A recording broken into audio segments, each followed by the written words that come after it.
Você acredita que o dinheiro é um número frio dentro de uma conta. Você acredita que ele vai e vem por causa de sorte, de contatos, de oportunidade. Você acredita que trabalhar mais é o único caminho para que ele apareça. Mas você está errado. O dinheiro não é um número. O dinheiro é uma frequência que responde ao chamado. Ele se comporta como algo vivo dentro do território da sua mente, e a coisa mais viva do mundo reage a uma única coisa antes de reagir a qualquer outra. Reage ao próprio nome. Existe uma força silenciosa que decide, antes de você acordar, quanto dinheiro pode entrar na sua vida naquele dia. Ela não pergunta sua opinião. Ela não olha seu diploma. Ela não mede seu esforço. Ela apenas escuta o modo como você fala do dinheiro quando ninguém está ouvindo. Eu dei um nome a essa força. Eu a chamo de a voz do portador. E o que você vai descobrir hoje sobre ela vai mudar cada conversa que você tiver com o dinheiro pelo resto da sua vida. Você não recebe o que você merece. Você recebe o que você nomeia. O dinheiro não obedece a quem grita. O dinheiro obedece a quem chama.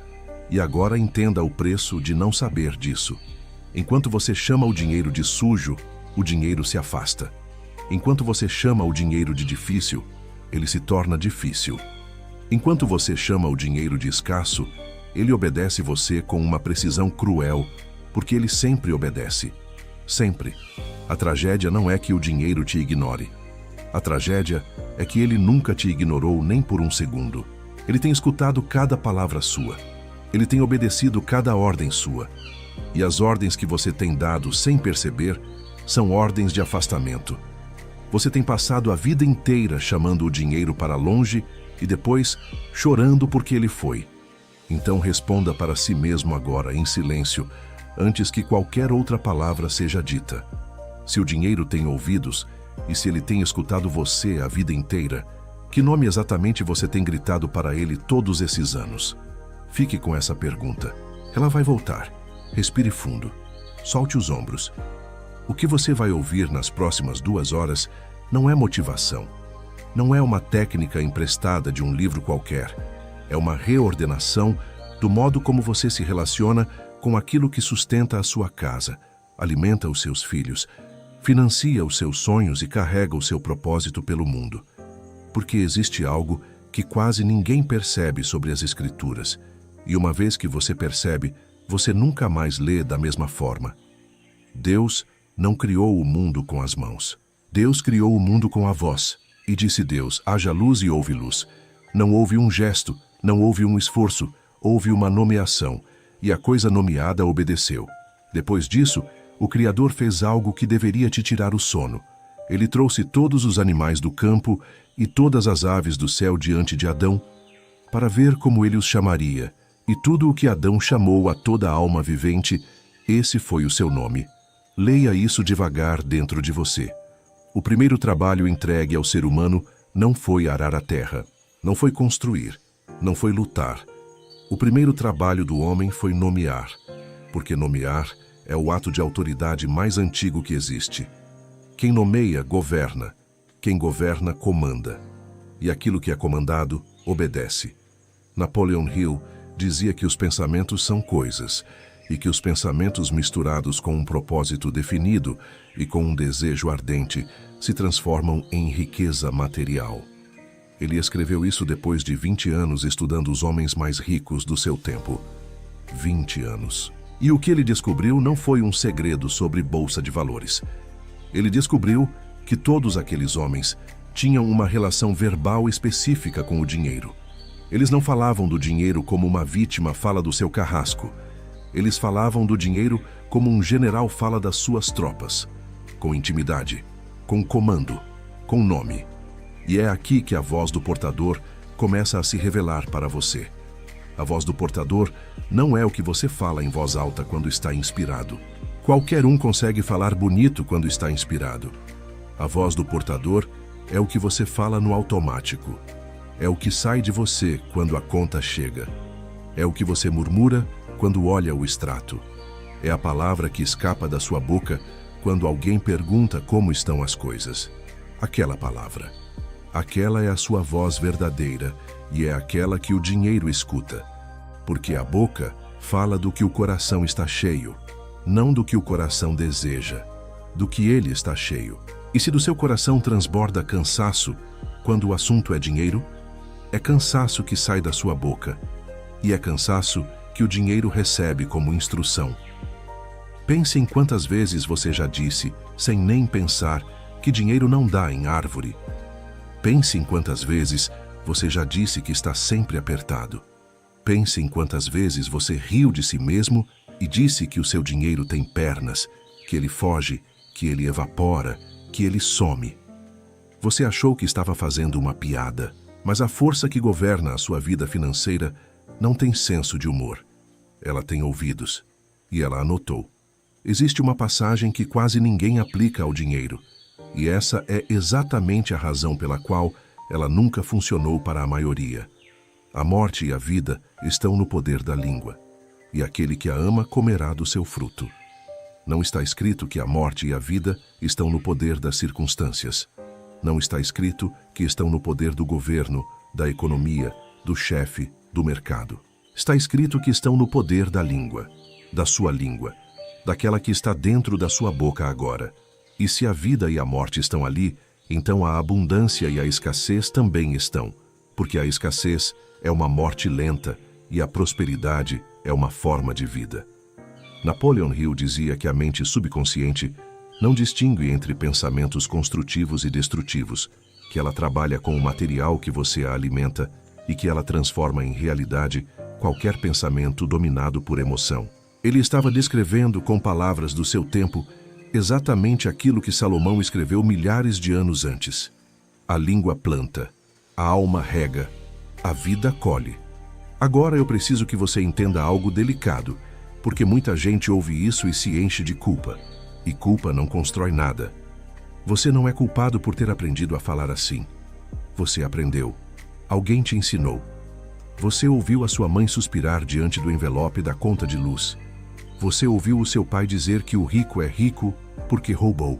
Você ouviu na igreja que o dinheiro é a raiz de todos os males, quando na verdade está escrito que o amor ao dinheiro é a raiz de todos os males. E a diferença entre essas duas frases é a diferença entre a sua pobreza e a sua liberdade. Você não foi culpado, mas a partir de hoje você é responsável. E responsabilidade não é peso, responsabilidade é poder. Porque se foi a sua voz que construiu essa realidade, então é a sua voz que pode reconstruí-la. Eu quero que você faça algo agora, ainda no começo, porque o que vem depois exige que você já esteja aberto. Feche os olhos por 3 segundos, se você puder. Se você estiver dirigindo, apenas suavize o olhar e traga à mente a última vez que você falou de dinheiro. A última vez. Pode ter sido hoje de manhã, pode ter sido ontem. Qual foi a palavra que você usou? Foi uma palavra de escassez ou uma palavra de fluxo? Foi uma palavra de vítima ou uma palavra de portador? Não julgue a resposta. Apenas escute. Porque essa foi a instrução mais recente que você deu. E o dinheiro já a executou. Existiu um homem que descobriu isso do modo mais duro possível, e a história dele está guardada nas Escrituras não como uma curiosidade, mas como um espelho. O nome dele era José. E antes que você pense que já conhece essa história, eu preciso te avisar de uma coisa. Você conhece os fatos. Você não conhece o mecanismo. José tinha 17 anos quando teve um sonho.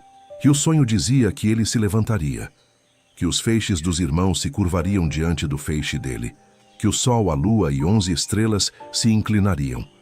Repare no que aconteceu em seguida, porque é aqui que está a lição que ninguém conta. José falou do sonho. Ele nomeou o futuro em voz alta, diante de pessoas que não estavam prontas para ouvir. E o preço disso foi um poço.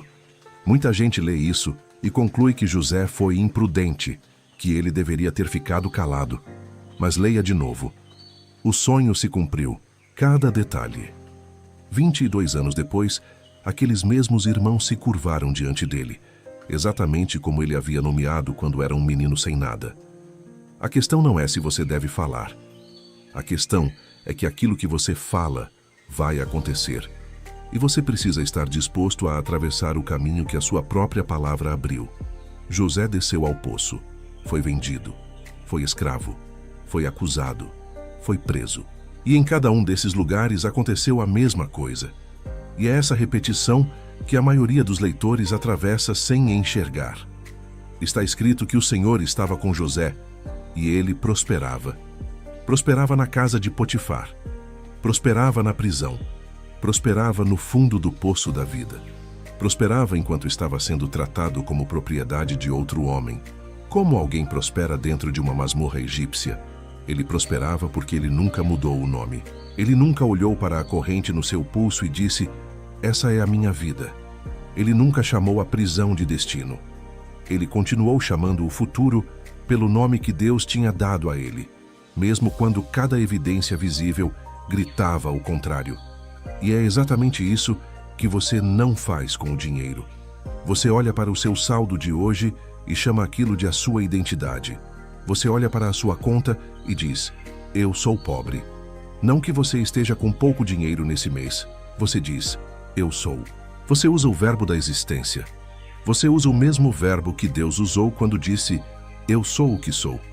Você está usando o verbo mais poderoso da criação para se acorrentar a um número temporário. José estava algemado e continuava dizendo: "Eu sou aquele que se levanta." Você está livre e continua dizendo: "Eu sou aquele que não consegue." Quem está mais preso? Napoleon Hill dizia que a única coisa sobre a qual qualquer pessoa tem controle absoluto e completo é a sua própria mente, e que esse é o mais significativo e inspirador de todos os fatos conhecidos pelo homem, porque reflete a natureza divina do ser humano.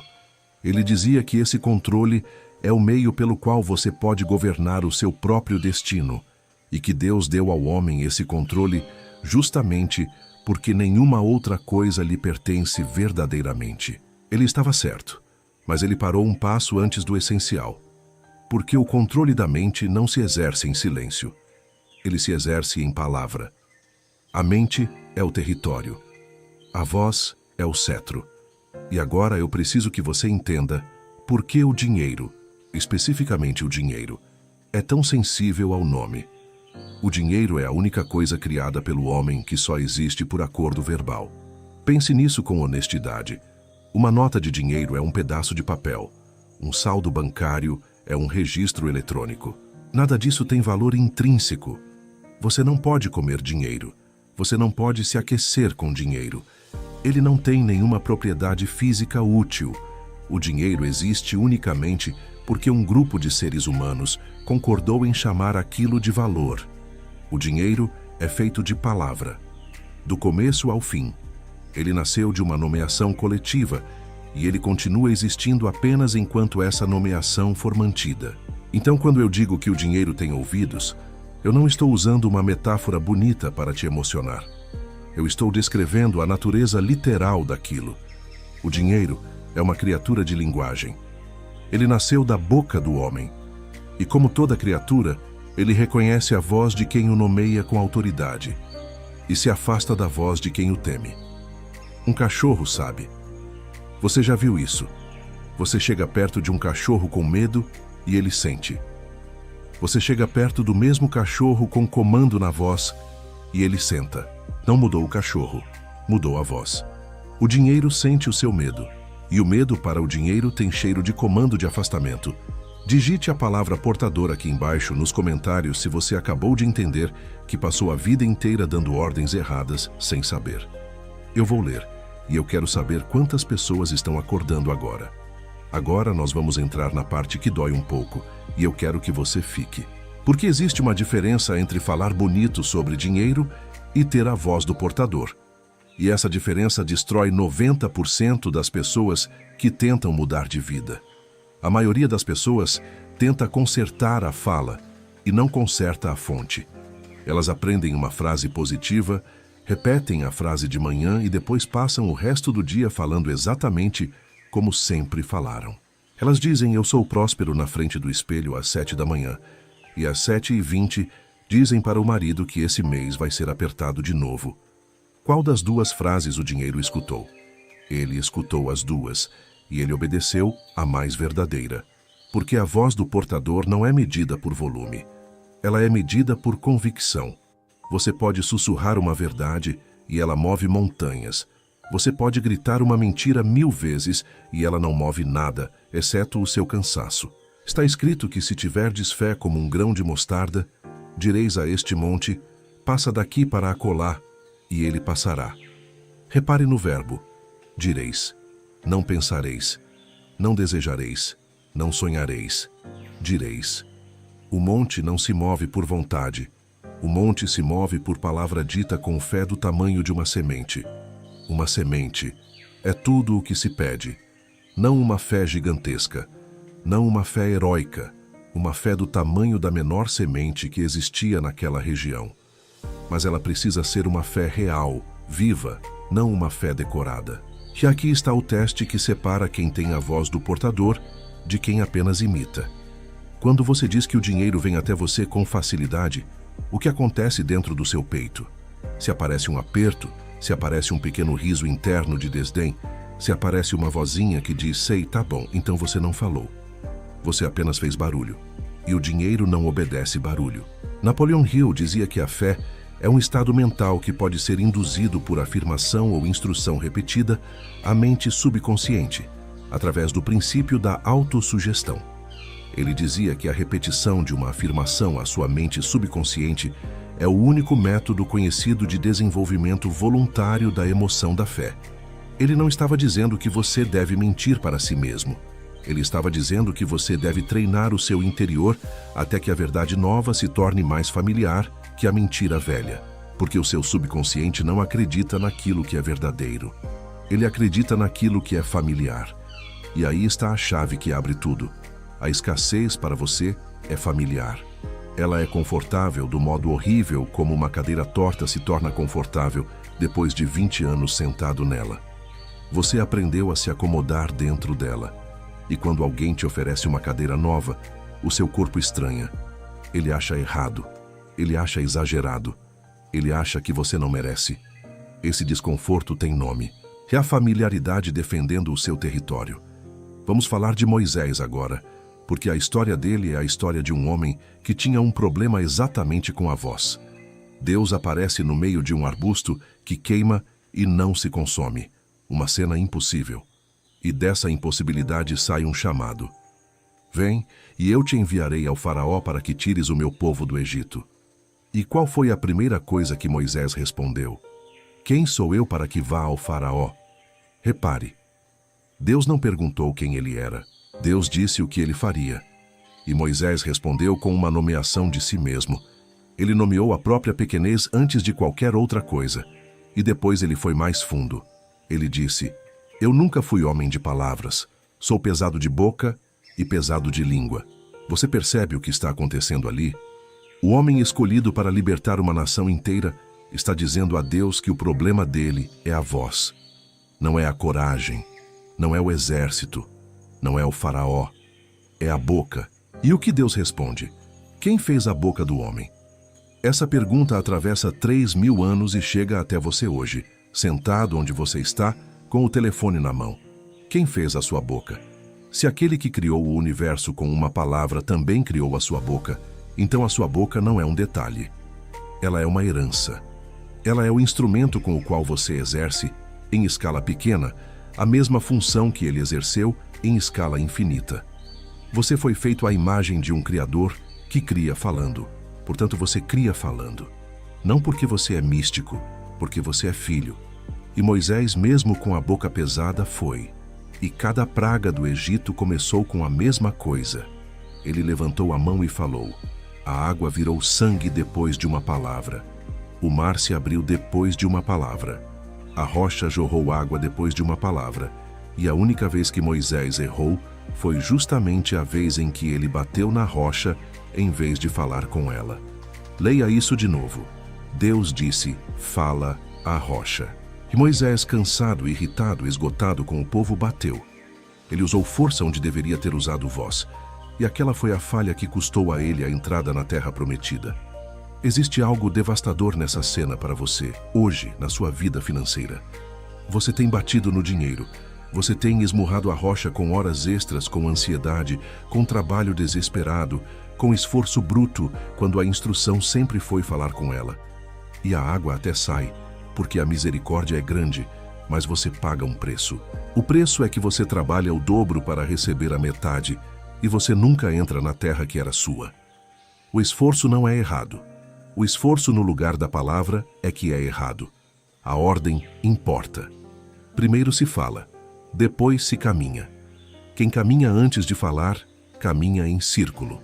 Napoleon Hill dizia que um desejo é apenas um desejo até que seja transformado em um propósito definido, e que a maioria das pessoas passa a vida inteira desejando coisas sem nunca dar a esses desejos a forma concreta de uma decisão declarada.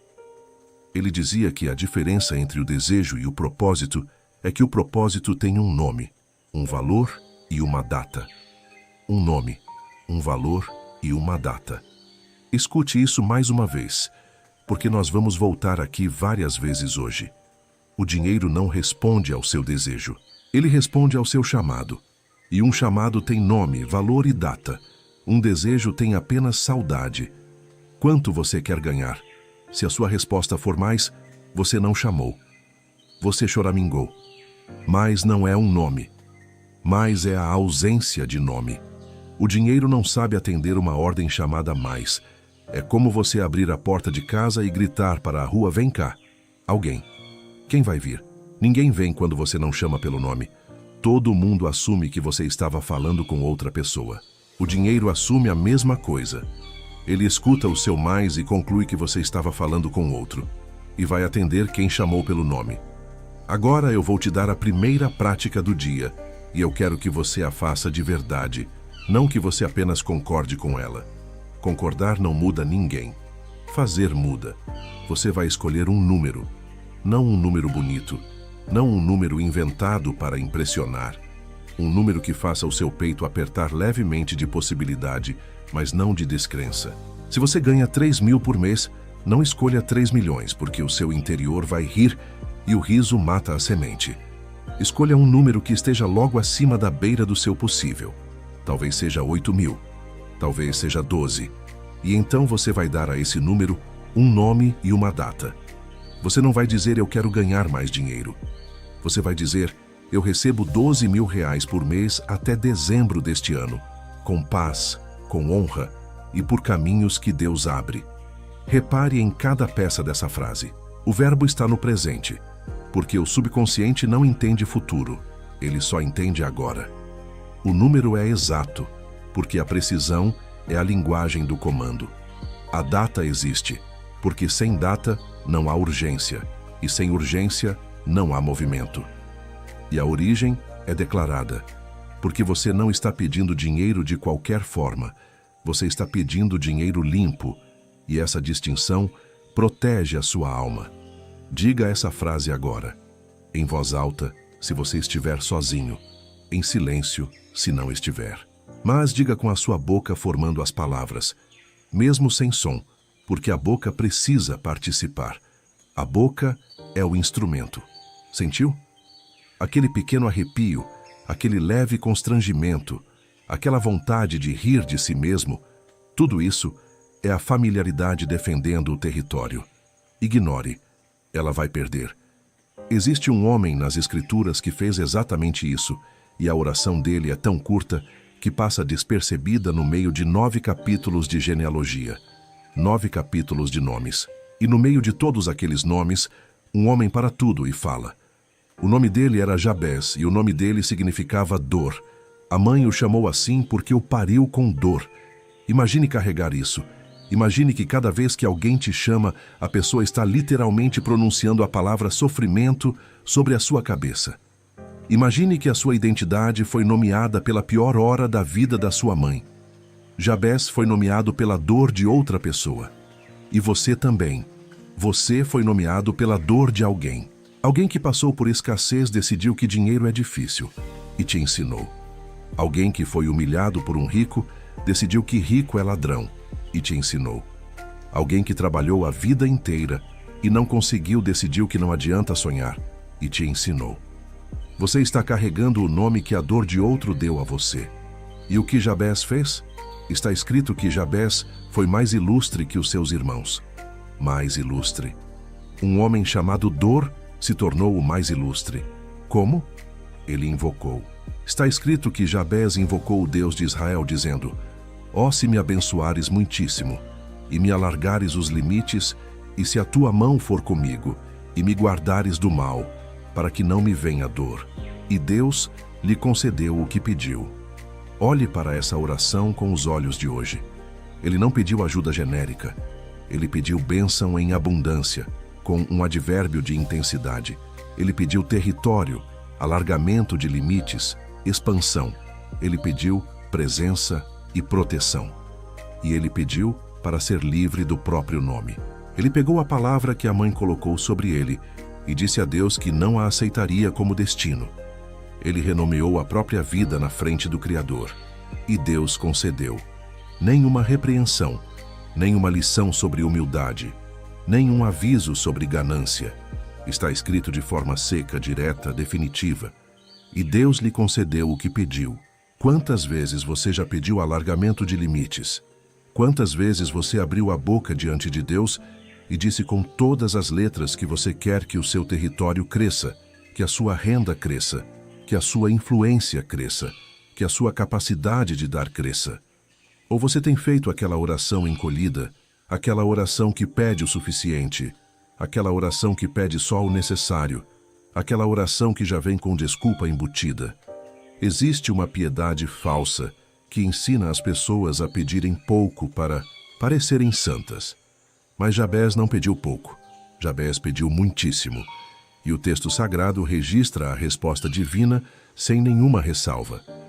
Napoleon Hill dizia que a pobreza e a riqueza são ambas filhas do pensamento e que a mente atrai aquilo que ela mais nutre. Ele dizia que a pobreza não precisa de plano. Ela não precisa de ninguém para ajudá-la, porque ela é ousada e implacável, enquanto a riqueza é tímida e precisa ser atraída. Pense na profundidade disso. A pobreza é ousada. Ela entra sem bater. Ela não pede licença. Ela se instala. A riqueza é tímida. Ela espera na porta. Ela quer ser chamada pelo nome. E você tem passado a vida gritando com a pobreza para que ela saia e sussurrando para a riqueza que talvez um dia, quem sabe, se der certo. Inverta. Sussurre para a pobreza que ela não tem mais lugar aqui. E chame a riqueza em voz alta, pelo nome, com data. Eu quero que você escreva a palavra alargamento aqui nos comentários, se você percebeu agora que tem pedido pouco a vida inteira. Só a palavra, alargamento. Eu quero ver quantas pessoas estão prontas para parar de encolher a própria oração. Agora, eu preciso desmontar uma coisa dentro de você. E talvez essa seja a parte mais importante das próximas 2 horas, porque enquanto isso estiver de pé, nada mais funciona. Você tem uma culpa secreta em relação ao dinheiro. Você pode até não admitir. Você pode até dizer que não. Mas se eu perguntasse a você agora, sem aviso, se é espiritual querer ser rico, alguma coisa dentro de você hesitaria. E é nessa hesitação que a sua conta bancária mora. Essa culpa foi plantada com uma frase mal citada. Você ouviu 1000 vezes que o dinheiro é a raiz de todos os males. 1000 vezes. De púlpitos, de tios no almoço de domingo, de novelas, de filmes. Mas não é isso que está escrito. Está escrito que o amor ao dinheiro é a raiz de toda espécie de males. O amor. Não o dinheiro. O apego. A idolatria. O momento em que a criatura ocupa o lugar do Criador. E existe uma diferença de universos entre amar o dinheiro e comandar o dinheiro. Quem ama o dinheiro, serve o dinheiro. Quem comanda o dinheiro é servido por ele. Quem ama o dinheiro tem medo de perdê-lo, e o medo faz com que ele o segure com força até sufocá-lo. Quem comanda o dinheiro o envia, o direciona, o coloca para trabalhar. E ele volta multiplicado porque o dinheiro é como um cão de caça. Ele volta para quem o soltou com confiança. Você não foi chamado para amar o dinheiro. Você foi chamado para governá-lo. E governar exige nome. Está escrito que ninguém pode servir a 2 senhores, porque ou há de odiar um e amar o outro, ou se dedicará a um e desprezará o outro, e não podeis servir a Deus e a Mamom. Repare em algo que quase ninguém repara. Jesus não disse que você não pode ter dinheiro. Ele disse que você não pode servir ao dinheiro. E ao dizer isso, ele fez algo extraordinário. Ele deu ao dinheiro um nome próprio. Mamon. Por que dar um nome a algo, se aquilo é apenas um objeto? Você não dá nome próprio a uma cadeira. Você não dá nome próprio a uma pedra. Você dá nome próprio àquilo que tem vontade, àquilo que age, àquilo que pode te dominar, se você não o dominar primeiro. Ao nomear Mamon, Jesus revelou a natureza daquilo. O dinheiro não é neutro. O dinheiro é uma potência. Ele quer o trono. E se você não o colocar no lugar de servo, ele vai se sentar no lugar de senhor. Mas repare também no que ele não disse. Ele não disse expulse Mamon da sua casa. Ele não disse que você deve ser pobre para ser santo. Ele disse escolha quem serve quem. Existe uma hierarquia. Deus no topo, você no meio, o dinheiro embaixo. Quando essa ordem está certa, tudo flui. Quando você inverte e coloca o dinheiro no topo, você vira escravo. E quando você inverte para o outro lado e coloca o dinheiro fora de casa por medo, você vira estéril, porque você recusou a ferramenta que Deus deixou na sua mão. O servo que enterrou o talento não foi elogiado pela sua humildade. Ele foi chamado de mau e negligente. Ele devolveu exatamente o que recebeu, sem perda, sem dano, sem escândalo. E ainda assim, o Senhor o repreendeu com dureza. Por quê? Porque ele teve medo. Ele disse, eu conhecia a tua dureza e temi, e fui esconder o teu talento na terra. Ele nomeou o Senhor como duro, e o Senhor, com uma ironia terrível, respondeu servindo a ele exatamente o nome que ele havia dado. Já que me chamas de duro, então recebe a dureza. Você recebe aquilo que você nomeia, até de Deus. Se você chama Deus de distante, ele te parecerá distante. Se você chama a vida de injusta, ela te tratará com injustiça. Não porque ela seja cruel, mas porque os seus olhos só encontrarão o que a sua boca já decretou. Aquele servo não perdeu o talento por incompetência. Ele perdeu por vocabulário. Napoleon Hill dizia que o medo é o pior inimigo do homem e que existem 6 medos básicos dos quais todos os outros derivam, sendo o medo da pobreza o mais destrutivo de todos. Ele dizia que o medo da pobreza paralisa a faculdade da razão, destrói a imaginação, mata a autoconfiança, apaga o entusiasmo, desestimula a iniciativa e leva à procrastinação. Ele dizia que esse medo é tão devastador porque a mente que o carrega passa a fabricar com todos os seus recursos aquilo que mais teme. E aqui está o ponto que amarra tudo. O medo tem voz. O medo é a única emoção que fala mais alto que qualquer outra dentro de você. A alegria é silenciosa. A paz é silenciosa. A gratidão é silenciosa. Mas o medo fala. O medo narra. O medo comenta cada coisa que você faz.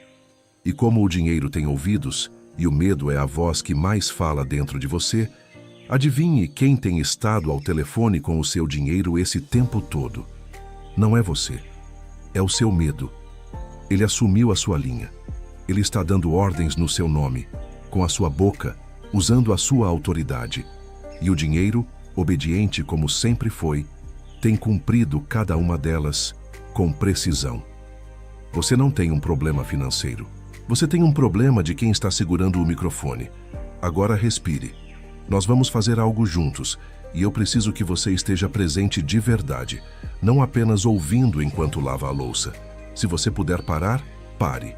Se não puder, pelo menos desacelere por dentro. Inspire pelo nariz contando até 4. Segure contando até 4. Solte pela boca contando até 6. Faça isso 3 vezes enquanto eu falo. Enquanto você respira, eu quero que você repare em algo. O ar não pede permissão para entrar. Ele está ali ao redor de você em abundância absoluta. E a única coisa que separa você dele é a sua disposição a receber. Você não corre atrás do ar. Você não implora ao ar. Você não fica ansioso perguntando se hoje vai ter ar suficiente. Você simplesmente abre e ele entra. Você já respirou milhões de vezes na vida e nem uma única vez faltou. O dinheiro está ao seu redor exatamente do mesmo modo. Ele está circulando neste exato momento em quantidades que a sua mente não consegue conceber. Ele está passando por debaixo da sua janela. Ele está atravessando cabos e contas e mãos e bolsos a poucos metros de onde você está. O mundo está inundado de dinheiro. A escassez não está no mundo. A escassez está na abertura. Você tem respirado dinheiro com a garganta fechada. Está escrito que os passarinhos não semeiam, nem colhem, nem ajuntam em celeiros, e o Pai Celestial os alimenta. E depois vem a pergunta que deveria te libertar. Não valeis vós muito mais do que eles? Repare que Jesus não disse que os passarinhos não trabalham. Passarinho trabalha. Passarinho voa quilômetros, constrói ninho, cuida da cria, procura o alimento o dia inteiro. Ele trabalha. O que ele não faz é ajuntar em celeiro com medo. Ele não guarda contra o amanhã. Ele não vive na antecipação da fome. O passarinho não tem ansiedade. Ele tem movimento. E aí está a diferença entre você e ele. Você tem ansiedade e chama isso de responsabilidade. Você tem medo e chama isso de realismo. Você tem escassez interna e chama isso de pé no chão. Vamos chamar as coisas pelo nome, já que hoje o assunto é nome. Aquilo que você chama de realismo é medo com terno e gravata. Ele se veste bem. Ele fala com voz calma. Ele usa argumentos que parecem inteligentes. Ele diz que você está apenas sendo prudente. Mas se você olhar dentro dos olhos dele, você vai ver a mesma coisa que estava nos olhos do servo que enterrou o talento. Você não é prudente. Você está com medo. E está tudo bem admitir isso. Admitir é o primeiro ato do portador. Existe um momento na história de Elias que eu preciso que você veja, porque ele é um dos retratos mais precisos de como a provisão funciona quando você para de ajuntar em celeiro. Elias chega a Sarepta. Está no meio de uma seca que ele mesmo declarou.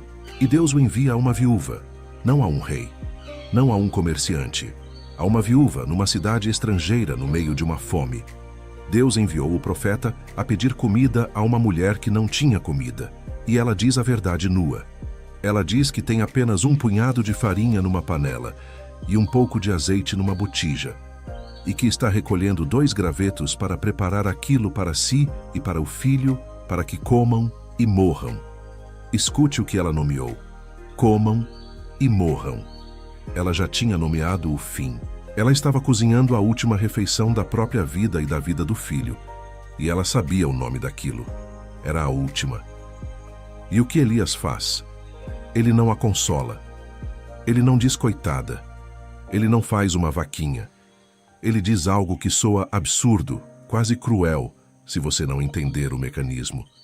Ele diz: não temas, mas faze primeiro para mim um bolo pequeno e traze-mo, e depois farás para ti e para o teu filho. Primeiro para mim. Ele pediu a última comida de uma mulher faminta com um filho faminto ao lado. E então ele nomeou o que aconteceria.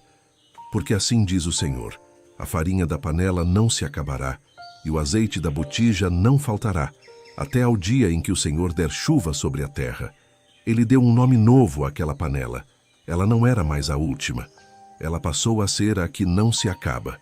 E está escrito que ela foi e fez conforme a palavra de Elias. E assim comeram ela, e ele, e a sua casa, muitos dias. A farinha da panela não se acabou, e o azeite da botija não faltou, conforme a palavra do Senhor. Muitos dias. O que mudou na panela?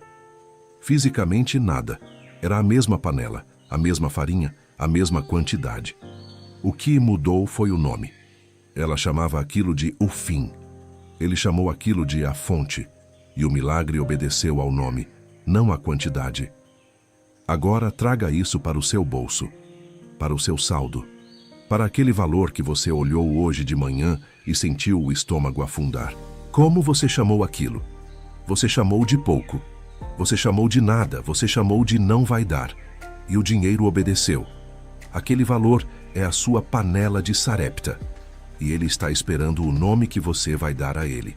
Se você chamar de fim, ele será o fim. Se você chamar de fonte, ele será fonte. Isso não é magia. Isso não é fingir que a conta não existe. A viúva sabia exatamente quanta farinha tinha. Ela não negou a realidade. Ela nomeou uma realidade maior por cima daquela.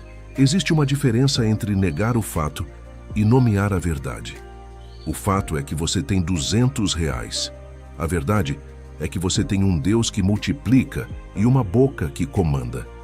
O fato é temporário. A verdade é eterna. E quando a verdade fala, o fato se ajoelha. Napoleon Hill dizia que a mente subconsciente age primeiro sobre os pensamentos dominantes misturados com emoção, e que entre todas as emoções construtivas, a fé é a mais poderosa, porque quando misturada com um pensamento, ela produz um efeito imediato sobre o subconsciente.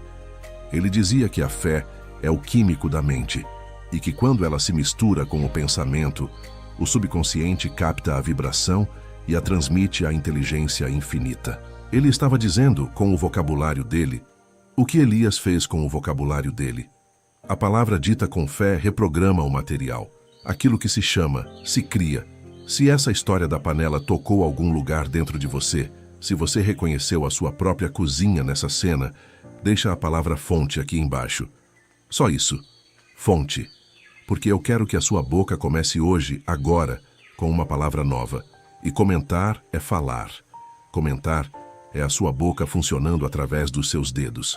E se este vídeo está fazendo você enxergar aquilo que você não enxergava, deixa o seu like. Não por mim. Por você. Porque o like é o modo como o algoritmo entende que essa mensagem precisa chegar em outra pessoa que está chorando na cozinha agora, olhando para a última farinha da panela dela, sem saber que existe um nome que pode mudar aquilo. Você pode ser o Elias de alguém hoje, com um clique.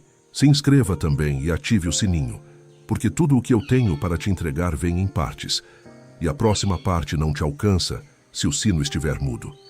Agora nós vamos entrar no coração da coisa. Eu disse no começo que o dinheiro tem ouvidos e que ele obedece ao nome. Mas eu ainda não te disse qual nome. E aqui é onde a maioria dos ensinamentos sobre prosperidade falha de forma catastrófica. Eles te ensinam a chamar o dinheiro de dinheiro. Eles te dizem para repetir: eu tenho dinheiro. Eu atraio dinheiro, o dinheiro vem até mim. E não funciona. E você conclui que a coisa toda é mentira.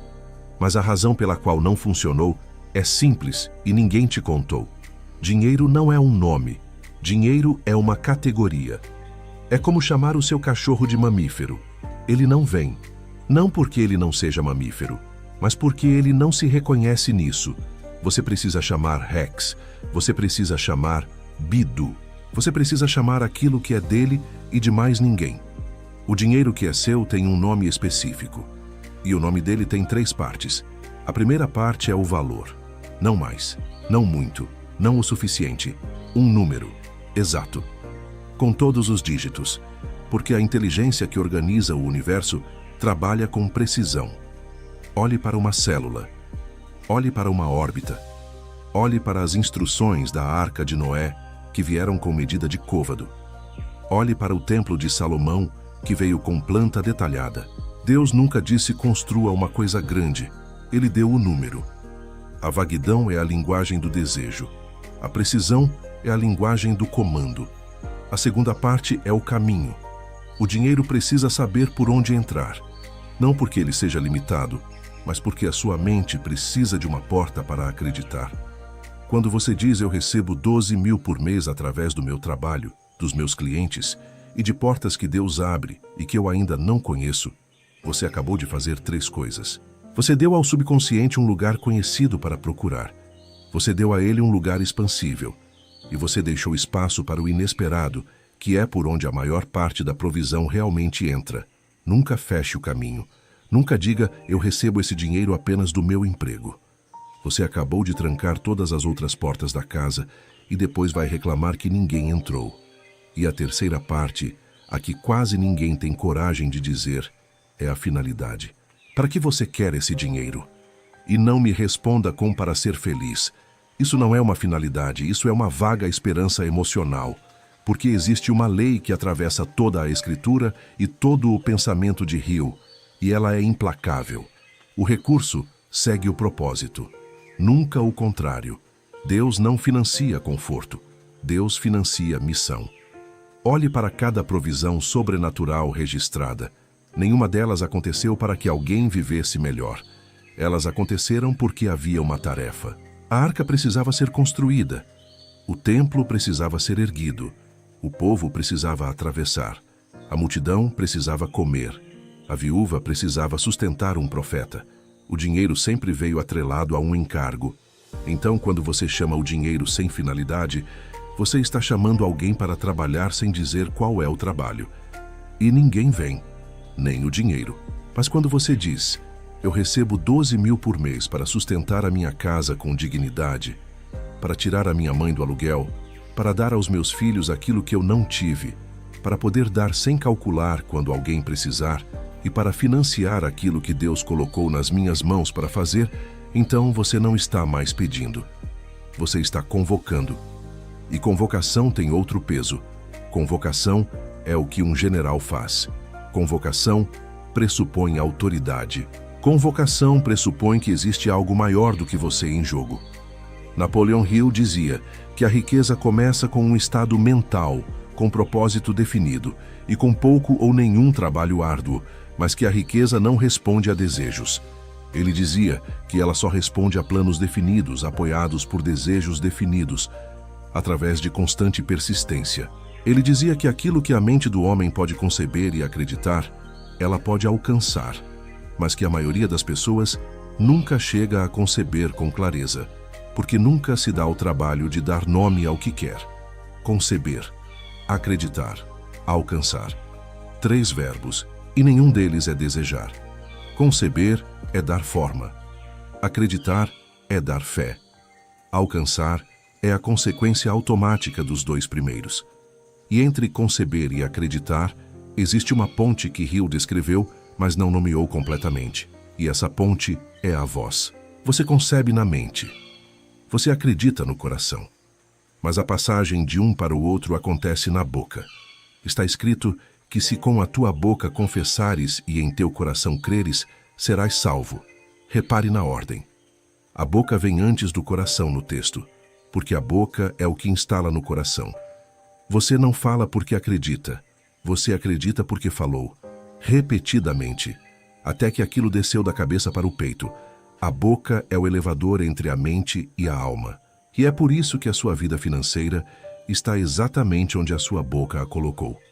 Agora eu quero que você faça algo que vai parecer estranho, mas eu preciso que você confie no processo por 2 minutos. Você vai dar um nome ao seu dinheiro. Não estou falando de números agora. Estou falando de tratamento. Como você trata o dinheiro que já está na sua mão? Aquele que está no seu bolso agora. Aquela nota amassada. Aquele saldo pequeno. Você o despreza.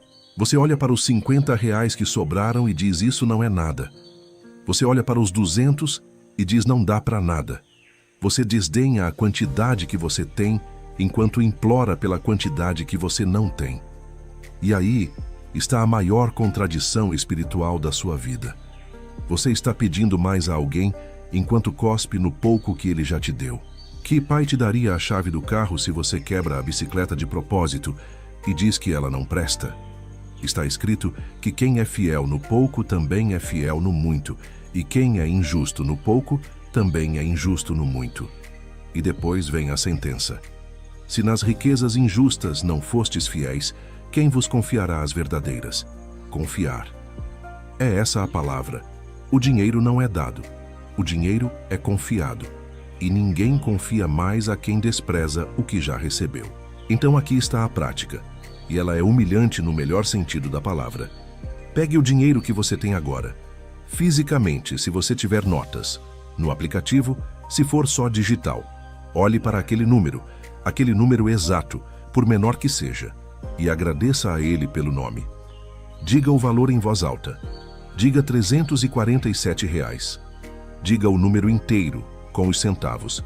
E diga obrigado, porque quando você diz apenas obrigado pelo dinheiro, você está sendo educado com uma categoria. Quando você diz o número, você está sendo íntimo com uma pessoa. E a intimidade é a linguagem que o dinheiro entende. Eu quero contar uma coisa sobre Davi, que muda o modo como você enxerga a primeira grande vitória da vida dele. Todo mundo lembra da pedra. Ninguém lembra da frase. Golias saiu 40 dias seguidos e fez a mesma coisa. Ele falou. Ele não atacou. Ele não avançou. Ele apenas falou. Todos os dias, de manhã e de tarde, durante 40 dias, ele saía e nomeava o exército de Israel como covarde, como derrotado, como escravo. E o texto diz que Saul e todo o Israel ouviram essas palavras do filisteu e espantaram-se e temeram muito. 40 dias de palavras sem um único golpe. E um exército inteiro já estava derrotado antes de qualquer batalha. É assim que a escassez funciona na sua vida. Ela não te ataca, ela te narra. Todos os dias, de manhã e de tarde, ela sai e diz a mesma coisa. Você não vai conseguir, não é para você. Gente como você não chega lá. Isso é sonho. E depois de 40 dias, ou 40 anos, você já está derrotado sem que uma única pedra tenha sido lançada. Agora repare no que Davi faz quando chega. Ele não corre. Ele não saca a funda imediatamente. Ele fala primeiro.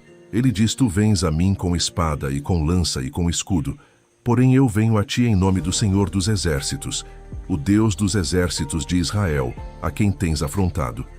Hoje mesmo o Senhor te entregará na minha mão, e ferir-te-ei, e tirar-te-ei a cabeça, e os corpos do arraial dos filisteus darei hoje mesmo às aves do céu e às bestas da terra, e toda a terra saberá que há Deus em Israel. Ele descreveu a vitória em detalhes antes que ela acontecesse. Ele disse a hora.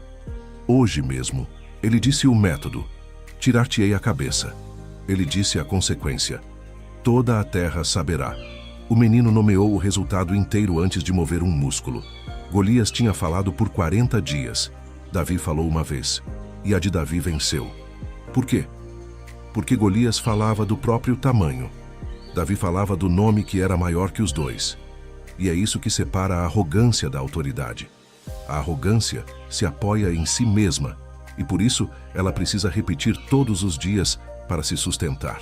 A autoridade se apoia em algo acima dela, e por isso ela precisa falar apenas uma vez. Quando você diz eu vou ficar rico apoiado apenas na sua própria força, você vira Golias. E Golias sempre cai, porque a força humana tem um teto e uma data de validade. Quando você diz eu prospero em nome daquele que me deu poder para adquirir riquezas, você vira Davi. E aí o tamanho do problema deixa de importar. Está escrito no Deuteronômio, e essa é uma das frases mais ignoradas de toda a Bíblia por gente que se diz religiosa. Lembra-te do Senhor teu Deus, porque é Ele o que te dá força para adquirires riquezas. Ele dá força para adquirir riquezas. Não está escrito que Ele dá riquezas. Está escrito que Ele dá força para adquirir. Existe um trabalho, existe um movimento, mas a força que sustenta esse movimento é dada, não fabricada. E por que Ele faria isso? A frase continua: para confirmar a sua aliança. A sua prosperidade é uma prova de aliança. Ela não é um capricho. Ela não é um luxo. Ela é a evidência visível de um acordo invisível. Quando você recusa a prosperidade por falsa humildade, você está recusando ser evidência. Napoleon Hill dizia que o homem que se conforma com a pobreza está simplesmente aceitando o resultado de uma escolha mental feita por hábito e não por decisão. E que a maioria das pessoas nunca decidiu ser pobre. Elas apenas nunca decidiram não ser. Ele dizia que a ausência de decisão é uma decisão, e que a indecisão é o hábito que se cristaliza em medo. Você nunca decidiu ser pobre. Esse é o problema. Se você tivesse decidido, você poderia decidir o contrário. Mas você não decidiu nada, você apenas escorregou. E o escorregar sempre leva para baixo, porque a gravidade da vida puxa para a escassez quando ninguém está segurando o volante. O dinheiro não vai até quem não decidiu. Ele não sabe onde te encontrar. Escreva a palavra decido aqui nos comentários se você está tomando essa decisão agora, pela primeira vez na sua vida, com todas as letras. Não amanhã. Agora. Decido. Existe uma prática antiga que eu quero te entregar, e ela é a mais poderosa de todas as que existem nesse território, mas ela exige de você algo que a maioria não tem. Ela exige que você fale com o dinheiro quando ele sai. Todo mundo consegue falar bonito com o dinheiro quando ele entra.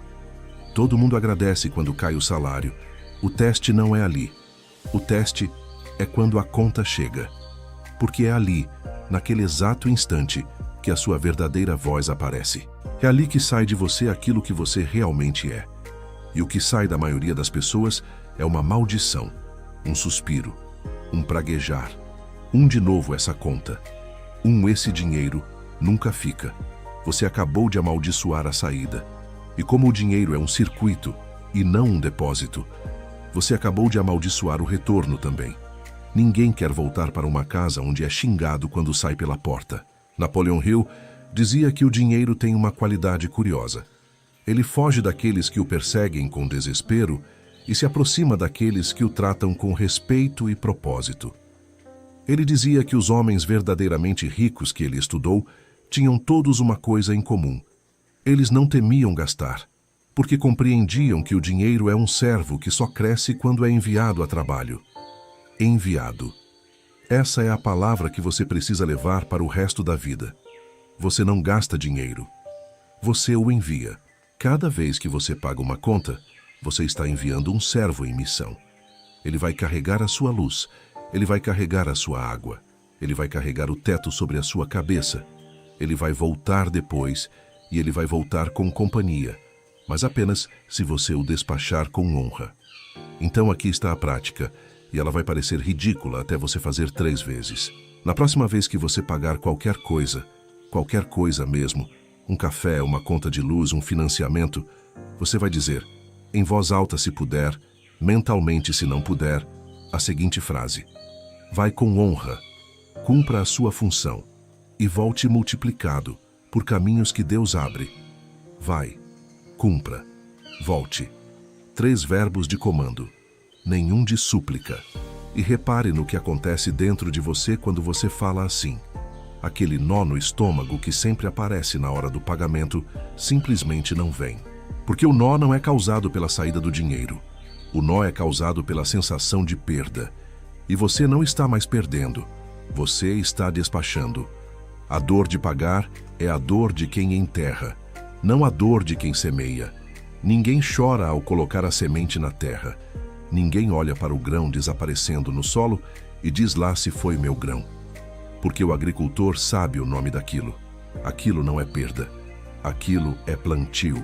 Você tem enterrado o seu dinheiro achando que está perdendo, quando na verdade você está plantando. E a única coisa que impediu a colheita foi a maldição que você pronunciou sobre a semente na hora de soltar. Existe uma cena que sempre me para, e ela tem apenas alguns versículos. Um homem tinha 5 pães e 2 peixes. Uma multidão de 5.000 homens, sem contar mulheres e crianças, estava com fome. Os discípulos fizeram a conta e chegaram à conclusão óbvia: manda embora. Não dá. É pouco. E Jesus faz algo que quebra toda a lógica. Está escrito que, tomando ele os 5 pães e os 2 peixes, e erguendo os olhos ao céu, abençoou-os e partiu-os. Ele abençoou antes de partir. Ele falou sobre o pouco antes de dividir o pouco. E o pouco alimentou milhares, e ainda sobraram 12 cestos. Repare que ele não pediu mais pão. Ele não olhou para os 5 pães e disse: Pai, manda mais. Ele pegou exatamente o que havia e falou bem daquilo. A multiplicação não veio de fora. Ela veio de dentro do que já existia, ativada por uma palavra de bênção. Você tem 5 pães. Você tem. Todo mundo tem. É pouco? Provavelmente. É insuficiente diante da fome que você está encarando? Certamente. Mas você tem abençoado os seus 5 pães, ou tem xingado eles? Porque a multiplicação não começa quando você recebe mais. Ela começa quando você fala bem do pouco. E aqui está a coisa mais dura que eu vou te dizer hoje. E eu preciso que você aguente. Você não está esperando dinheiro. Você está esperando permissão. No fundo, no lugar onde ninguém olha, você acha que ainda não é a sua vez. Você acha que existe alguém que precisa te autorizar. Um chefe, um mercado, um golpe de sorte, um sinal do céu. E enquanto você espera a permissão, você não chama. Mas a permissão foi dada. Ela foi dada no Gênesis, quando o homem foi colocado no jardim para lavrar e guardar. Ela foi dada quando Adão nomeou os animais. Ela foi dada quando foi dito que o homem teria domínio. Ela foi dada quando foi dito que ele dá força para adquirir riquezas. Ela foi dada quando os talentos foram distribuídos a cada um segundo a sua capacidade, sem que nenhum servo pedisse. Você está sentado com a autorização assinada dentro do bolso, esperando alguém te autorizar. Napoleon Hill dizia que a maior fraqueza de todas as fraquezas humanas é a falta de autoconfiança, e que essa fraqueza pode ser vencida através da autossugestão, porque toda mente humana tem a capacidade de instalar em si aquilo que decide instalar. Ele dizia que o homem tem controle absoluto sobre uma coisa apenas, e que essa única coisa é suficiente, porque dela derivam todas as outras. E se você tem controle absoluto sobre a sua mente, então você tem controle absoluto sobre a sua boca. E se você tem controle sobre a sua boca, então você tem controle sobre o que você chama. E se você tem controle sobre o que você chama, então você tem controle sobre o que vem. O caminho inteiro está aberto. Não existe uma única tranca nesse corredor. A única coisa que existe é o silêncio de quem nunca chamou. Agora eu vou te entregar o ritual completo, e eu preciso que você o receba com seriedade, porque ele parece simples, e todas as coisas realmente poderosas parecem simples. Ele tem 3 momentos: ao acordar, durante o dia, antes de dormir, ao acordar, antes de tocar no telefone, antes de olhar qualquer notificação, antes de deixar o mundo colocar as palavras dele dentro de você. Você vai falar primeiro, porque quem fala primeiro governa o dia. E se você deixa o telefone falar antes de você, você entregou o dia para as palavras de outra pessoa. Sentado na beira da cama, você vai dizer estas palavras. Adapte a sua realidade, mas mantenha a estrutura. Hoje eu governo com a minha voz. O dinheiro me ouve e me obedece, porque quem me deu autoridade não volta atrás. Eu recebo, e diga o seu número exato, com paz, com honra, por caminhos que Deus abre e por caminhos que eu ainda não conheço.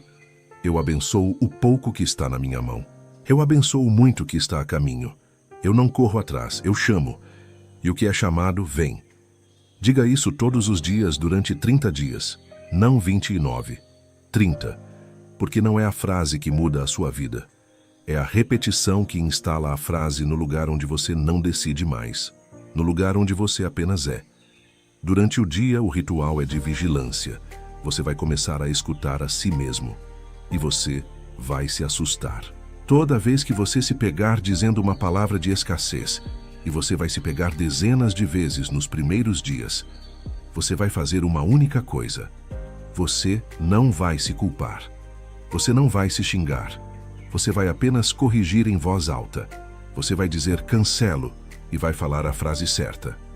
Se você disse esse mês vai ser apertado, você vai dizer cancelo. Esse mês tem provisão suficiente e ela chega no tempo certo. Se você disse não tenho dinheiro para isso, você vai dizer cancelo.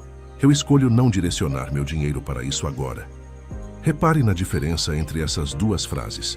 Uma é a declaração de um mendigo. A outra é a declaração de um gestor, e o valor na conta é o mesmo. O que mudou foi quem está falando. Você não tem dinheiro é uma sentença sobre a sua identidade. Eu escolho não direcionar é uma sentença sobre a sua estratégia. A primeira te acorrenta, a segunda te coroa. Que antes de dormir vem a parte que quase ninguém tem disciplina para fazer, e que é justamente a mais poderosa das 3, porque o subconsciente trabalha à noite. Ele passa 8 horas revirando aquilo que você deixou na porta dele. E se a última coisa que você entregou a ele foi preocupação, ele passa a noite inteira construindo preocupação. Você tem alimentado o seu subconsciente com veneno e depois se pergunta por que você acorda cansado. Então, antes de dormir deitado com os olhos fechados, você não vai revisar as contas. Você não vai calcular. Você não vai fazer aquela matemática desesperada que você faz no escuro. Você vai fazer o contrário. Você vai visualizar o dinheiro chegando, não de forma vaga, com detalhe, com cheiro, com som. Você vai ver a notificação no telefone. Você vai ver o número exato na tela. Você vai sentir a sua própria respiração mudando ao ver aquilo. Você vai ver a sua mão segurando o telefone.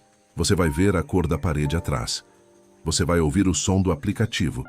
E aí você vai fazer a coisa mais importante da visualização inteira, a que 90% das pessoas pula. Você vai sentir gratidão como se já tivesse acontecido. Não gratidão de quem espera, gratidão de quem recebeu, porque o subconsciente não distingue entre uma memória e uma imaginação vívida carregada de emoção. Para ele, as duas são a mesma coisa. As duas são material de construção. Quando você sente a emoção do recebimento antes do recebimento, você acabou de dar ao seu subconsciente uma memória do futuro. E ele vai passar a noite inteira, e as noites seguintes, construindo uma ponte entre onde você está e aquela memória, porque é isso que ele faz. Ele fecha lacunas. Ele odeia inconsistência. Se você tem uma memória de riqueza e uma realidade de escassez, alguma das duas vai ceder. E não vai ser a memória, porque a memória está no lugar onde as decisões são tomadas antes de você saber que decidiu. Napoleon Hill dizia que aquilo que você repetidamente entrega à sua mente subconsciente antes de dormir será trabalhado durante a noite pela inteligência infinita, e que muitas das maiores ideias da história chegaram aos seus autores nesse estado, entre o sono e a vigília, porque é ali que a mente consciente solta o controle e permite que algo maior fale. Ele dizia que a última meia hora antes de dormir é a mais valiosa do dia inteiro, e que a maioria das pessoas a desperdiça com preocupações que não resolvem nada e que apenas se instalam. A sua última meia hora tem sido usada contra você. Existe ainda uma dimensão que eu não posso deixar de fora, porque sem ela, tudo o que eu te ensinei vira apenas uma técnica de enriquecimento, e técnica sem alma sempre termina em vazio. O dinheiro que você está chamando precisa ter um destino que seja maior que você. Está escrito que há quem espalhe e ainda se lhe acrescente mais, e há quem retenha mais do que é justo e venha a ter pobreza, espalhar e receber mais, reter e empobrecer. Isso contraria toda a matemática que você aprendeu, e é exatamente por isso que funciona, porque a economia do reino não opera por subtração. Quem retém, apodrece. Você já viu isso na natureza inteira. A água parada apodrece, o ar preso azeda. O sangue que não circula mata o membro. Tudo o que é retido morre. O dinheiro é a coisa mais viva que o homem já criou. E como tudo o que é vivo, ele precisa circular ou ele adoece. E o pior é que ele não adoece no cofre. Ele adoece em você. Você já viu uma pessoa rica e miserável? Todo mundo já. Alguém que tem tudo e vive com o rosto apertado, com medo, contando cada centavo, desconfiando de todos. Aquela pessoa não tem dinheiro. Aquela pessoa é possuída por ele. Ela chamou o dinheiro pelo nome.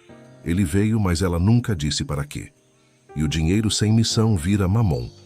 Ele se senta no trono porque o trono estava vazio. Por isso, a finalidade não é uma parte opcional da fórmula. Ela é a proteção da sua alma. Quando você diz para quê, você está colocando o dinheiro em posição de servo antes mesmo dele chegar. Você está definindo o cargo dele antes da contratação. E quando ele entrar, ele já entra sabendo onde sentar. Pense em qualquer pessoa verdadeiramente próspera e em paz que você conheça. Não a que aparenta. A que é. Você vai perceber que todas elas têm uma causa. Um filho, uma obra, uma família, uma missão. Alguma coisa que fica de pé quando elas se sentam. E pense em qualquer pessoa que enriqueceu rápido e se destruiu. Nenhuma delas tinha para quê. Elas tinham quanto. Quanto sem para que é uma bomba. Napoleon Hill dizia que ele nunca encontrou um homem verdadeiramente rico que não tivesse um propósito maior que o próprio conforto, e que a riqueza que chega sem propósito definido destrói quem a recebe com a mesma velocidade com que chegou. Ele dizia que o dinheiro é um amplificador e que ele apenas torna o homem mais daquilo que ele já era. Um amplificador. Se você é generoso com pouco, você será um rio com muito. Se você é mesquinho com pouco, você será uma fortaleza com muito. O dinheiro não muda ninguém. Ele apenas aumenta o volume. Então, antes de chamar, decida quem estará falando quando o volume subir. Deixe a palavra 30 aqui embaixo se você está se comprometendo com os 30 dias, não com uma semana, não com quando der. 30. Porque eu quero contar quantos aqui terão coragem de terminar. E eu quero que daqui a um mês você volte nesse comentário e leia o que você mesmo escreveu. Agora eu preciso te preparar para o que vem. Porque se eu não te preparar, você vai desistir no dia 7 e vai achar que não funciona. Existe um fenômeno que acontece com absolutamente todo mundo que começa a mudar a própria voz, e ele é tão previsível que dá para marcar no calendário. Nos primeiros dias você vai se sentir bem, vai ter uma euforia, uma sensação de que finalmente encontrou a chave. E aí, por volta do dia 5, do dia 7, do dia 10, alguma coisa vai piorar. Uma conta inesperada vai chegar, o carro vai quebrar, alguém vai te dar uma notícia ruim, e a sua mente vai gritar, viu? Eu falei, é tudo mentira, você estava se enganando. Eu preciso que você entenda o que está acontecendo naquele momento, porque é ali que quase todo mundo perde. Quando José começou a subir, ele foi preso. Quando Moisés falou com o faraó pela primeira vez, o faraó aumentou o trabalho do povo, tirou a palha e manteve a cota de tijolos, e o povo se voltou contra Moisés, dizendo que ele havia piorado tudo. Quando Davi foi ungido rei, ele voltou a cuidar de ovelhas e depois passou anos fugindo dentro de cavernas. A unção precede a prisão. O chamado precede a piora. A promessa precede a caverna. Isso não é castigo. Isso é estrutura, porque o que está sendo construído em você não aguenta o peso que você pediu. E quando você pede alargamento, a primeira coisa que acontece não é a chegada do território, é a demolição das paredes antigas. E demolição parece destruição para quem não viu a planta. Existe uma diferença abissal entre estar sendo destruído e estar sendo reformado, e do lado de dentro, as duas coisas fazem exatamente o mesmo barulho. Então, quando aquela conta chegar no dia 7, você não vai dizer, eu sabia. Você vai dizer, isso é a parede caindo. E você vai continuar chamando. Porque quem para de chamar no meio da demolição, fica com uma casa sem parede e sem teto, e aí sim a vida piorou de verdade, não pela demolição, mas pela desistência no meio dela. Napoleon Hill dizia que a persistência é o fator que transforma o impulso do desejo em equivalente monetário, e que a base da persistência é a força de vontade, mas que a maioria dos homens está pronta para jogar seus objetivos pela janela ao primeiro sinal de oposição ou infortúnio. Ele dizia que ele havia analisado milhares de fracassos e que em mais de 2/3 dos casos, a falta de persistência foi a causa principal. 2/3. Não falta de talento, não falta de oportunidade, não falta de capital. Falta de continuar. E ele dizia algo ainda mais devastador. Ele dizia que a derrota temporária é o teste que a inteligência infinita aplica e que ela chega sempre no momento exato em que a vitória está mais próxima, justamente para separar aqueles que apenas desejavam daqueles que decidiram. O fracasso chega perto da vitória, nunca longe dela. Então, quando as coisas piorarem, entenda o que aquilo significa. Aquilo não é o fim da linha. Aquilo é a última catraca antes da entrada. Existe outra história que eu preciso te contar, e é a de um homem que ficou 18 anos guardando um segredo. Gideão estava escondido num lagar, batendo trigo com medo dos midianitas. Um lagar é o lugar onde se pisa uva. Não é onde se bate trigo. Ele estava fazendo o trabalho no lugar errado porque estava se escondendo. E o anjo aparece e diz algo que deveria fazer você rir de tão absurdo. Ele diz, o Senhor é contigo, homem valente. Homem valente. Para um sujeito escondido num buraco com medo de ser visto. Deus não chamou Gideão pelo que ele era. Deus o chamou pelo que ele seria. E Gideão responde exatamente como você responde. Ele diz, eis que a minha família é a mais pobre em Manassés, e eu o menor na casa de meu pai. Ele se nomeou pequeno 2 vezes numa única frase. O mais pobre e o menor. Ele fez questão de deixar claro, com 2 superlativos, que não era com ele. E Deus ignora completamente a autonomeação dele. Deus simplesmente repete a ordem. Vai nesta tua força. nesta tua força, naquela que ele acabou de dizer que não tinha. Existe um momento na sua vida em que Deus vai chamar você por um nome que você não reconhece, e você vai ter que escolher entre o nome que ele deu e o nome que você deu a si mesmo. Você tem chamado a si mesmo de o mais pobre e o menor, e o céu tem chamado você de homem valente. E enquanto essas duas vozes competem, a que vence é a que fala mais. E adivinhe qual das duas tem falado mais dentro da sua cabeça nos últimos 20 anos. Não é a do céu. A do céu falou uma vez, com clareza, e depois ficou em silêncio esperando você repetir. Deus não repete o que ele já disse. Ele espera que você repita. Essa é a função da sua boca. Você é o eco da voz que te criou. E se você não ecoa, o som se perde no ar, e a promessa fica pairando sem encontrar terra onde cair. Gideão derrotou um exército com 300 homens, jarros de barro e tochas, sem espada no primeiro golpe. Eles quebraram os jarros e gritaram. A vitória de Gideão foi verbal, exatamente como a de Davi. Eles quebraram a vasilha, mostraram a luz que estava escondida dentro dela e falaram. E um exército inteiro se destruiu sozinho. Existe uma luz dentro de você, que está escondida dentro de um jarro de barro, e o barro é o nome pequeno que você aceitou. E a única forma de quebrar o barro é o som. Grite, nem que seja por dentro, mas grite. Agora vamos falar sobre algo prático, porque eu não quero que você saia daqui apenas emocionado. Emoção sem estrutura evapora em 2 dias.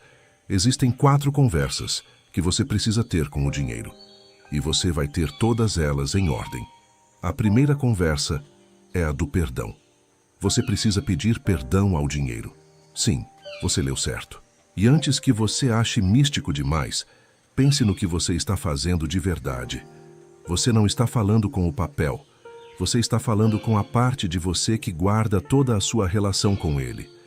Você está falando com a memória, com a ferida, com a estrutura interna que administra esse território. Você vai dizer algo assim: eu te chamei de sujo, eu te chamei de difícil, eu te chamei de escasso. Eu ri de você quando estava com medo. Eu te culpei por coisas que eram minhas. Eu te tratei como inimigo quando você sempre foi ferramenta. Eu peço perdão. E hoje eu recomeço. Diga isso e repare no que acontece no seu peito. Muita gente chora nessa parte. E o choro não é fraqueza. O choro é o barro quebrando. A segunda conversa é a do reconhecimento. Você vai listar em voz alta cada vez que o dinheiro te serviu bem e você não agradeceu. Ele pagou o hospital quando alguém adoeceu. Ele comprou a comida que está no seu corpo agora, formando as células que estão te permitindo escutar isso. Ele levou você para o lugar onde você conheceu pessoas que mudaram a sua vida. Ele te vestiu no dia em que você precisava de dignidade. Ele te salvou mais vezes do que ele te machucou. E ainda assim você só lembra das vezes em que ele faltou. Você é ingrato com o dinheiro. Todo mundo é. E ninguém volta para onde é sempre ingrato.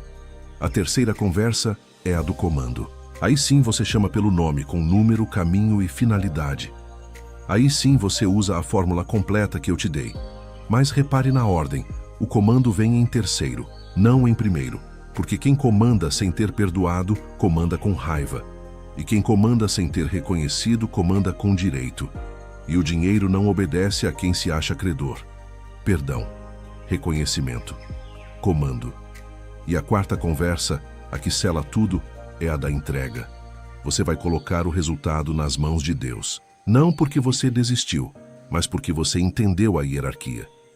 Você vai dizer: eu chamei, eu declarei, eu vou caminhar. E o modo e a hora eu entrego a ti, porque a tua sabedoria é maior que a minha ansiedade. Essa última frase é a que impede o teu chamado de virar uma obsessão. Porque existe uma linha fina entre comandar o dinheiro e ser possuído pela sua meta. E do lado errado dessa linha mora Mamon. Existe uma última figura que eu preciso trazer, porque ela representa o erro que quase toda pessoa religiosa comete quando começa a falar de prosperidade. Pedro pescou a noite inteira e não pegou nada. A noite inteira. Um pescador profissional, com o equipamento certo, no lago certo, na hora certa, porque naquela região se pescava à noite. Ele fez tudo tecnicamente correto e voltou com a rede vazia. E de manhã chega um carpinteiro e diz para ele lançar a rede. Pense na humilhação dessa cena. Um homem que nunca pescou dando instrução de pesca a um homem que pesca desde criança. E o pior, mandando fazer no horário errado, porque de dia o peixe desce e a rede não alcança. E Pedro responde com uma frase que é a chave de tudo. Ele diz: sobre a tua palavra lançarei a rede. Sobre a tua palavra. Não sobre a minha experiência, não sobre a minha lógica, não sobre o que sempre funcionou, sobre a tua palavra. E a rede encheu tanto que rasgou, e eles tiveram que chamar outro barco. E os 2 barcos quase afundaram de tanto peixe. O mesmo lago, a mesma rede, o mesmo homem, o horário pior. E o resultado inverso. O que mudou foi a palavra sob a qual a rede foi lançada. Você tem lançado a sua rede sobre a palavra da sua mãe, sobre a palavra do seu medo, sobre a palavra da sua última decepção, sobre a palavra daquele fracasso de 2019 que você nunca superou. E você pesca a noite inteira e não pega nada, e conclui que o lago está vazio. O lago nunca esteve vazio. Os peixes estavam ali o tempo todo, a poucos metros da sua rede, na mesma água. Eles estavam ali enquanto você chorava de cansaço. Eles estavam ali durante todas aquelas horas de esforço inútil. A questão nunca foi a existência do peixe. A questão foi a palavra sob a qual a rede desceu. Repare também no que Pedro faz logo depois. Ele cai de joelhos e diz: retira-te de mim, Senhor, porque sou um homem pecador. A primeira reação dele diante da abundância foi se sentir indigno. Você faz isso. Toda vez que algo bom começa a acontecer, alguma coisa dentro de você diz que você não merece e você sabota. Você começa a ganhar mais e imediatamente gasta mais. Você recebe uma oportunidade e imediatamente encontra um jeito de estragar. Você é promovido e imediatamente começa a se comportar como alguém que vai ser descoberto. Isso tem nome. É o teto interno da dignidade, e ele é feito de nomeação. Você definiu em algum momento da sua infância quanto uma pessoa como você pode ter, e o seu subconsciente é o guardião mais leal desse limite. Ele vai te trazer de volta para o número familiar, com a mesma precisão com que um termostato traz a temperatura de volta. Não importa quanto entre, ele devolve. E é por isso que quem ganha na loteria costuma perder tudo em poucos anos. O dinheiro entrou, mas o nome não mudou. E o nome sempre vence o saldo. Sempre. Não adianta encher a rede de um homem que se chama de indigno. Ela vai rasgar. E repare no que Jesus responde a Pedro. Ele não discute a indignidade dele. Ele não diz que Pedro é ótimo. Ele apenas dá um nome novo. Não temas. De agora em diante serás pescador de homens. De agora em diante. Ele mudou a data. Ele traçou uma linha e disse que o que veio antes não define o que vem depois. E Pedro, o mesmo Pedro que negou 3 vezes, o mesmo que afundou no mar por duvidar, o mesmo que cortou a orelha de um homem por impulso, se tornou a pedra sobre a qual algo foi construído. O homem que se chamava indigno foi renomeado como rocha, e ele aceitou o nome novo. Essa é a única coisa que Pedro fez de extraordinário. Ele aceitou o nome que lhe deram por cima do nome que ele tinha dado a si mesmo. Você tem essa escolha hoje, agora, nesse instante em que você me ouve. Existe o nome que a sua história te deu, e existe o nome que o seu Criador te deu. Os 2 estão disponíveis, os 2 são pronunciáveis, os 2 cabem na sua boca. Só um deles constrói, e ninguém vai escolher por você, nem Deus, porque ele já falou uma vez e ele não repete. Ele espera o eco. Napoleão Hill dizia que todo homem é aquilo que é por causa dos pensamentos dominantes que ele permite ocupar a sua mente, e que os pensamentos que um homem deliberadamente coloca em sua mente e encoraja com simpatia e com os quais mistura qualquer uma das emoções, constituem as forças motivadoras que dirigem e controlam cada movimento, ato e feito da sua vida. Ele dizia que ninguém é vítima de circunstância a não ser por consentimento. e que esse consentimento é sempre dado em silêncio, por omissão, por nunca ter falado o contrário. O consentimento é dado no silêncio. Você nunca disse sim para a pobreza, mas você também nunca disse não.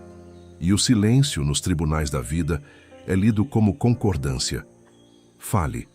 Eu preciso te falar sobre a diferença entre chamar e implorar, porque as duas coisas usam as mesmas palavras e produzem resultados opostos. Um mendigo e um rei podem dizer exatamente a mesma frase. Eu quero R$1000. Mas o mendigo diz aquilo com a mão estendida para cima e os olhos para baixo. E o rei diz aquilo com a mão estendida para o lado e os olhos no horizonte. A diferença não está na frase, está na postura interna. E o dinheiro lê postura antes de ler palavra. Como você sabe se está implorando ou chamando? Existe um teste, e ele é infalível. Se você fica ansioso enquanto espera, você implorou. Se você fica em paz enquanto espera, você chamou. Porque quem implora não sabe se vai receber. Quem chama, sabe. E o saber não é arrogância. O saber é a fé descrita por Hill e descrita nas Escrituras como a certeza daquilo que se espera e a prova das coisas que não se veem. A certeza. Não a esperança. A certeza. Existe uma esperança que é fé e existe uma esperança que é ansiedade disfarçada. A esperança que é fé diz vai chegar e depois vai fazer o almoço tranquilamente. A ansiedade disfarçada de esperança diz vai chegar e depois checa o telefone 17 vezes em 1 hora. Você sabe qual das duas mora em você, e se for a segunda, não se culpe. Apenas entenda o que está acontecendo. A ansiedade é a prova de que a instalação ainda não terminou. É como um enxerto que ainda não pegou. Não significa que não vai pegar. Significa que precisa de mais dias. Continue falando. A paz chega depois da repetição, não antes. Agora eu vou te contar sobre uma mulher que fez a coisa mais audaciosa, registrada nas Escrituras, sobre autoridade e nome, e a maior parte das pessoas nunca associou a história dela com dinheiro. Esther era uma órfã, estrangeira, sem poder, sem linhagem visível. E de repente estava dentro de um palácio. E veio o decreto de extermínio. E Mordecai manda a ela uma frase que atravessa os séculos. Ele diz: quem sabe se para tal tempo como este, chegaste a este reino. Para tal tempo como este. Repare no que está acontecendo. Ele está renomeando a posição dela. Ela achava que estava ali por acaso, por sorte, por um capricho do rei. E ele disse: não, você está aí por causa de hoje. Ela achava que era beneficiária. Ele disse que ela era instrumento. E aí ela faz algo que muda tudo. Ela jejua 3 dias, 3 dias sem comer e sem beber, ela e todas as suas servas. Ela para o corpo para afinar a voz. E depois ela diz a frase: e se eu perecer, pereci. Ela entrou no salão do rei sem ser chamada, sabendo que a pena era a morte. E o rei estendeu o cetro. O cetro, o símbolo da autoridade. Ele estendeu e ela tocou. Você entende o que aconteceu ali? Ela não recebeu a autoridade. Ela tocou uma autoridade que já estava estendida na direção dela, mas que exigia que ela atravessasse a sala. O cetro estava estendido esse tempo todo. Ele sempre está. E você tem ficado do lado de fora do salão, achando que se entrar, morre. Mas repare no que ela pede depois. Ela não pede em silêncio. Ela não usa insinuação. O rei pergunta qual é a tua petição, e dar-se-te-á. E qual é o teu requerimento, e cumprir-se-á até metade do reino. Metade do reino. E ela pede, com clareza, com nome. Ela nomeia o inimigo. Ela aponta o dedo e diz o homem. O adversário e inimigo é este mau Hamã. Ela nomeou. E Hamã foi enforcado na mesma forca que ele havia construído para outro. Aquilo que você nomeia com autoridade, cai. Aquilo que você tolera em silêncio, cresce. Você tem tolerado a escassez em silêncio há quantos anos? Você reclama dela, mas reclamar não é nomear. Reclamar é alimentar. Quando você reclama, você fala da escassez. E falar dela é chamá-la pelo nome. E ela vem, obediente, porque você a convocou. Existe uma diferença brutal entre nomear a escassez para expulsá-la e nomear a escassez para se lamentar dela. Uma é uma ordem, a outra é um convite. E a maior parte das conversas que você teve na sua vida sobre dinheiro foram convites. Aquela conversa com o seu amigo sobre como está tudo caro. Aquele desabafo com a sua irmã sobre como o salário não dura. Aquela reclamação no grupo da família sobre a economia. Você achou que estava desabafando. Você estava fazendo uma cerimônia de convocação. E depois de cada uma dessas conversas, você se sentiu levemente pior. E você não entendeu por quê. Você não entendeu porque ninguém te contou que a boca não distingue entre conversar e criar. Ela sempre cria. Sempre. Não existe fala neutra.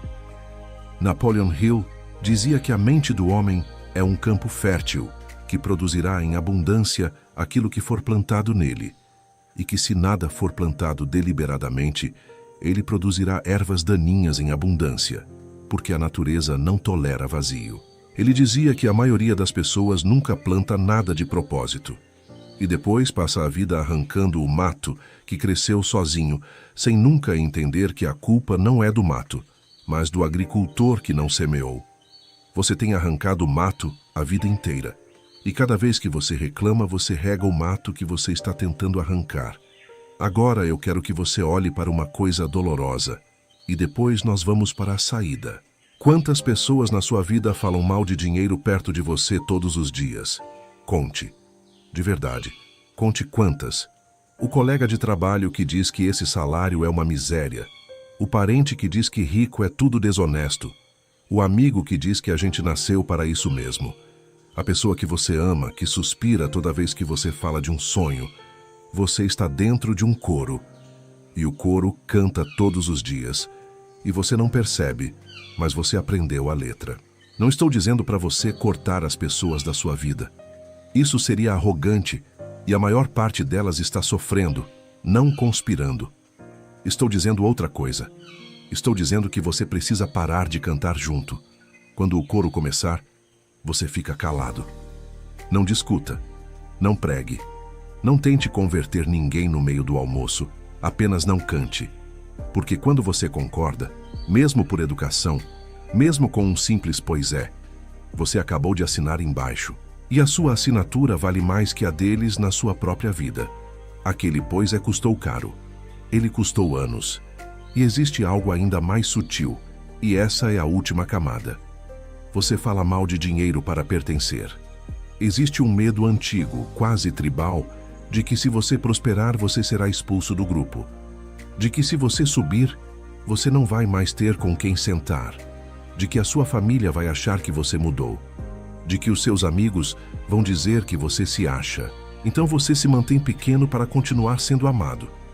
Você sabota a sua conta bancária para não perder o seu lugar à mesa. E essa é a corrente mais forte de todas, porque ela é feita de amor. José foi jogado num poço pelos irmãos justamente porque ele nomeou algo maior. A tribo não perdoa quem sonha alto. A tribo empurra para o buraco. Mas repare no final. Foram exatamente aqueles irmãos que ele alimentou durante a fome. Se José tivesse ficado pequeno para agradar a tribo teria morrido de fome. A sua grandeza não é uma traição à sua família. A sua grandeza é a sobrevivência dela. Você não está subindo para deixá-los. Você está subindo para ter braço comprido o suficiente para puxá-los. Escreva a palavra ponte aqui nos comentários se você entendeu agora que a sua prosperidade não é egoísmo, e sim a única chance de alguém que você ama. Agora, nós chegamos ao lugar onde eu prometi te trazer. Lá no começo eu te fiz uma pergunta, e disse que ela voltaria. Eu perguntei que nome exatamente você tem gritado para o dinheiro todos esses anos. Eu acho que agora você sabe a resposta, mas ela não é a que você pensa, porque a resposta não é escasso, não é difícil, não é sujo. O nome que você tem gritado para o dinheiro todos esses anos é o seu próprio nome. Toda vez que você fala do dinheiro, você não está descrevendo o dinheiro. Você está descrevendo você. Quando você diz que o dinheiro é escasso, você está dizendo que você é escasso. Quando você diz que o dinheiro é difícil, Você está dizendo que você acha difícil se permitir. Quando você diz que o dinheiro foge de você, você está confessando que você tem fugido de você mesmo. O dinheiro nunca foi o assunto. O dinheiro é um espelho que fala. Ele apenas repete de volta, em forma de saldo, o nome que você deu a si mesmo. E é por isso que ele parece ter ouvidos. Porque ele tem os seus ouvidos. Ele escuta com o seu ouvido interno. Aquele que registra cada palavra que você diz sobre si mesmo quando ninguém está por perto. A voz do portador nunca foi sobre falar com o dinheiro. A voz do portador é o modo como você fala de si mesmo quando fala de dinheiro. E quando você entende isso, tudo se reorganiza de uma vez. Você não precisa convencer o dinheiro de nada. Ele não tem opinião sobre você. Ele nunca teve. Ele apenas executa o nome que você carrega. Adão não nomeou os animais para controlar os animais. Ele nomeou porque a nomeação era a prova de quem ele era. A autoridade dele não veio dos nomes. Os nomes vieram da autoridade dele.